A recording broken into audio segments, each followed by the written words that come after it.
terrain et qui sont à eux-mêmes des éléments d'attractivité. Parmi eux, le maître de séance de ce symposium, le président du CDS, Si Mohamed Ben Amour.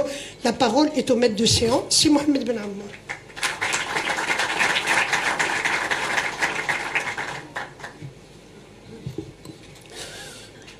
Messieurs les ministres, Monsieur le Président de la Chambre des représentants, Madame la vice-présidente de la Chambre des conseillers, Messieurs, Mesdames les ambassadeurs, Madame la présidente de la CGM, Messieurs les présidents, Mesdames et Messieurs, très chers amis, permettez-moi tout d'abord de vous remercier vivement pour votre présence et d'exprimer tout le plaisir de vous recevoir à ce symposium international du tourisme de Rabat.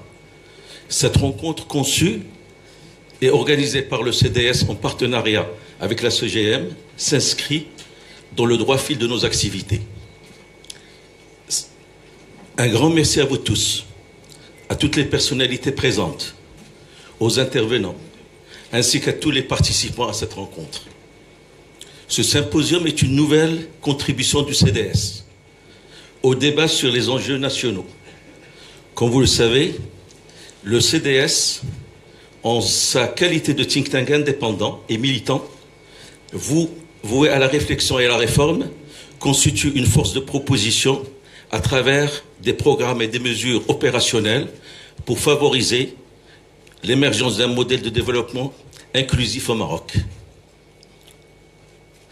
Le CDS, en tant qu'espace indépendant, animé par des personnalités polyvalentes et multidisciplinaires, appartenant au secteur public et au secteur privé, se met au service de la collectivité nationale pour que ces travaux contribuent à promouvoir un esprit de concertation et d'engagement militant.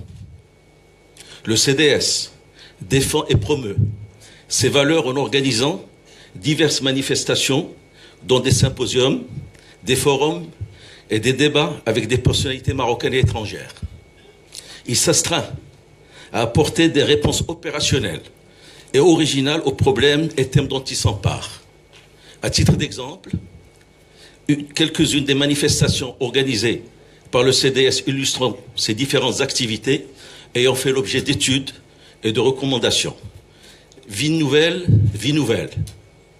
Formation préscolaire, système d'enseignement. Défis et enjeux de la société de la connaissance. Une belle rencontre qui avait été animée par notre ami Luc Châtel, ici présent, que je salue. Économie sociale et la santé au Maroc. Diplomatie économique et diaspora marocaine. Régionalisation et développement intégré. Finances sociales et solidaires. La colocalisation. L'intégration africaine. Le CDS a été le pionnier à lancer cette co-développement avec l'Afrique. Et bien d'autres sujets de grande importance. Aujourd'hui, nous plaçons l'organisation de ce symposium dans la continuité du contrat programme et de l'accord d'application signé entre le gouvernement et le secteur privé via la CGM sous la présidence de Sa Majesté le Roi à Marrakech comme à Agadir. Le tourisme a été érigé en priorité nationale et considéré comme un secteur stratégique et un enjeu majeur de notre économie. Comment, avec ses nombreux atouts, le Maroc peut-il devenir une destination de pointe et faire du tourisme un fer de lance de son économie et de son ouverture au monde? Quelles adaptations pour faire face aux bouleversements technologiques et innovations de robotisation des services? Comment s'organiser pour maîtriser ce monde qui vient et qui déjà change les métiers et les rouages de l'industrie touristique? Bien sûr, tous ces questionnements sont légitimes. Pour nous tous, cette nouvelle rencontre du CDS sur ce secteur illustre notre volonté et nécessite d'affirmer que de nouveaux événements nous imposent de mieux orienter nos actions et de réévaluer notre démarche et notre vision de partenariat public-privé. Le chômage des jeunes constitue un défi majeur pour notre pays et son économie. Les jeunes âgés de 15 à 24 ans, privés d'école, de formation et d'emploi, vivent un véritable cauchemar. Comment peut-on supporter à la fleur de l'âge d'être exclu de tout, d'appartenir à la triste cohorte des laissés pour compte, à condition que le tourisme devra être repositionné comme un secteur stratégique.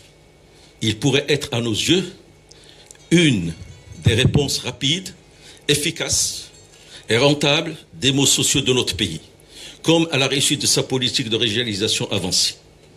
Le tourisme, s'il était repositionné comme un secteur stratégique, pourrait apporter, par la diversité des métiers qu'il propose, des réponses en termes d'apprentissage et d'acquisition, de compétences pour les jeunes, et ce dans différentes régions. Ce secteur devra contribuer également à une meilleure politique de l'aménagement du territoire et à la réussite des plans de régionalisation en suscitant la naissance d'écosystèmes industriels. Les activités touristiques et l'hôtellerie favorisent la production locale des biens d'équipement. Il participera également à la promotion des technologies de l'information et à la réduction de la fracture numérique. Une gouvernance appropriée et efficiente ferait du tourisme le pivot d'une politique d'insertion des jeunes Marocains et le levier d'activités connexes dans toutes les régions du royaume.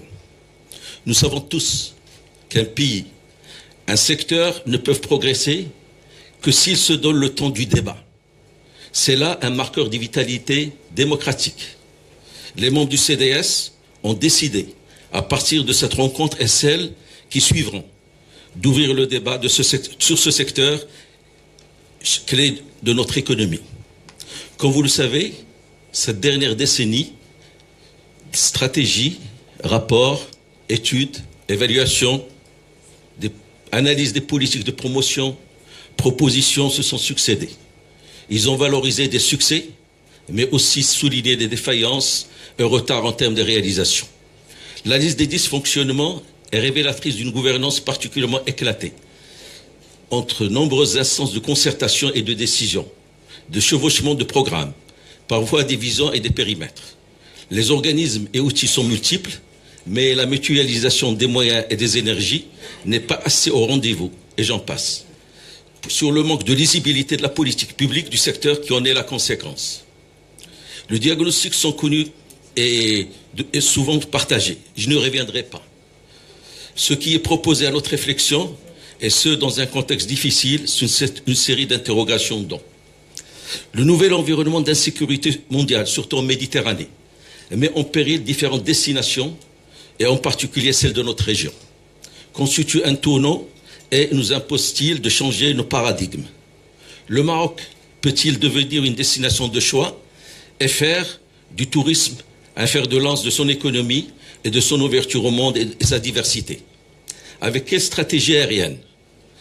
Avec quel investissement dans les infrastructures et dans les ressources humaines? Les professionnels du tourisme reflétant l'image de marque du pays, et je salue la présence nombreuse de professionnels marocains qui sont à l'image de leur secteur. Comment mieux comprendre et intégrer les demandes et les attentes des touristes? En un mot, comment faire du secteur du tourisme une priorité nationale et un enjeu majeur de notre économie? La journée d'aujourd'hui est organisée en 5 panels qui se succéderont et apporteront sous des regards croisés les expériences des personnalités marocaines et étrangères invitées à ce symposium et auxquelles je renouvelle mes sincères remerciements. Ces panels traiteront des thèmes suivants. Des défis doivent être relevés afin d'améliorer le retombée économique du secteur et lui conserver la place stratégique qu'il mérite, à savoir celle d'un moteur de la croissance économique, créateur d'emplois pour les jeunes et de promotion du rôle des femmes. En bref, le tourisme contribue au développement et à la réduction de la pauvreté dans les pays émergents. Le tourisme est un secteur générateur de devises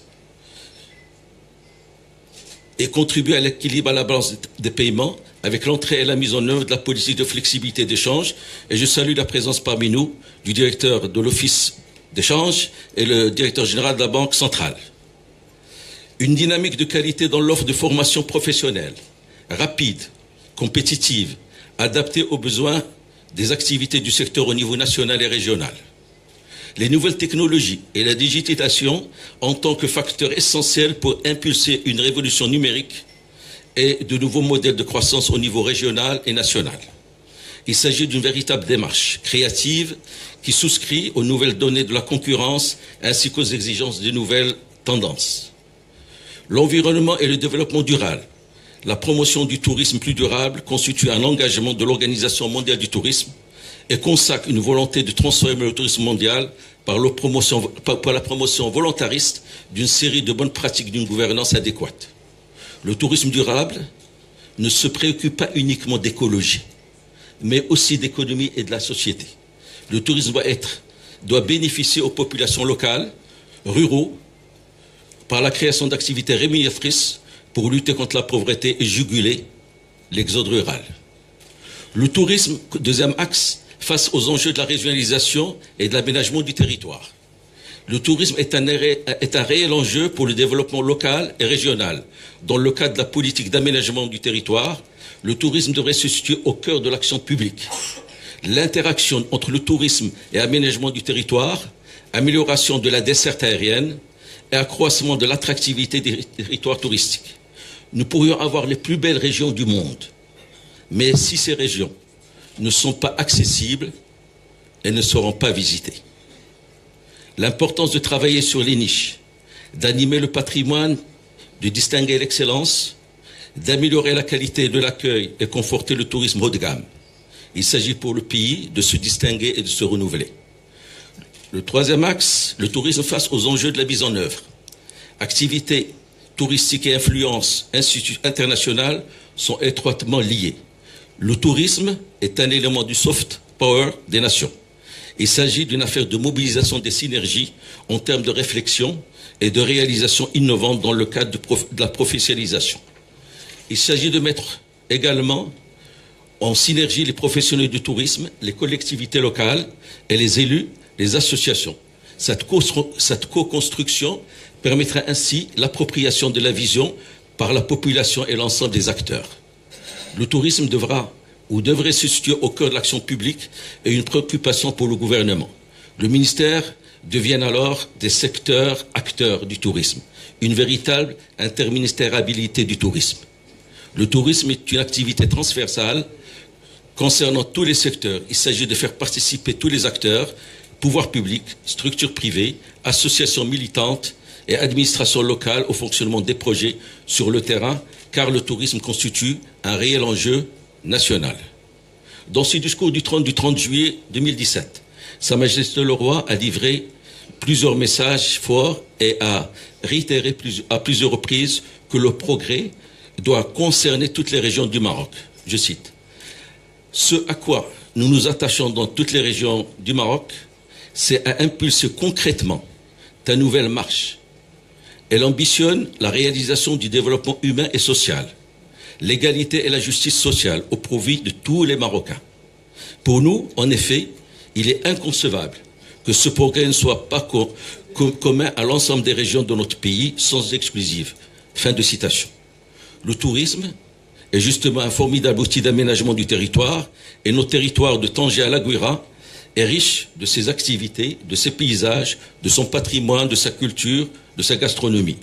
À nous, acteurs publics, acteurs économiques, d'y travailler ensemble, collectivement, pour améliorer l'attractivité, le rayonnement et la cohésion de notre pays.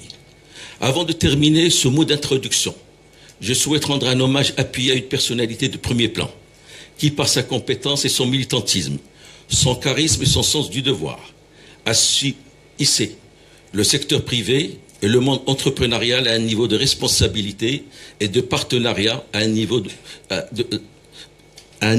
responsabilité entrepreneuriat, renforçant ainsi le travail de ses prédécesseurs.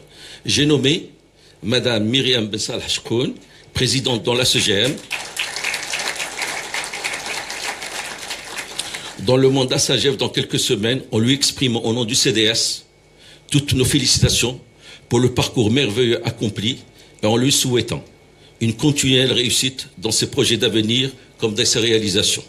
Je lui passe la parole, donc, en la remerciant pour sa présence parmi nous. Qu'il me soit permis également de formuler mes remerciements à Mesdames Farida Mouha et Nadia Saleh pour leur contribution dans l'accompagnement des travaux de cette journée, en leur exprimant notre reconnaissance. Enfin, mes remerciements s'adressent également à M. Mohamed Hourani, Zohé Chofi, Karim Amor, qui ont accepté de remplacer à pied levé Moulay Hafid Alami et Mohsen Jazouli, qui sont partis en mission à l'étranger au dernier moment, ainsi que notre ami Hamid Addou, président de la RAM, qui pour des impératifs professionnels n'a pas pu venir pour animer le panel. Il se fait représenter par la grande et importante équipe du directeur général de Royal Air Maroc que je salue. Mesdames, Messieurs, merci de votre écoute et j'espère que cette journée va être fructueuse et j'espère que tous nous sortirons avec des idées claires pour le secteur de la coopération entre les pays amis ici présents que je salue et aussi la collectivité du Maroc avec toutes les régions qui jouent un rôle primordial. Merci, mesdames et messieurs.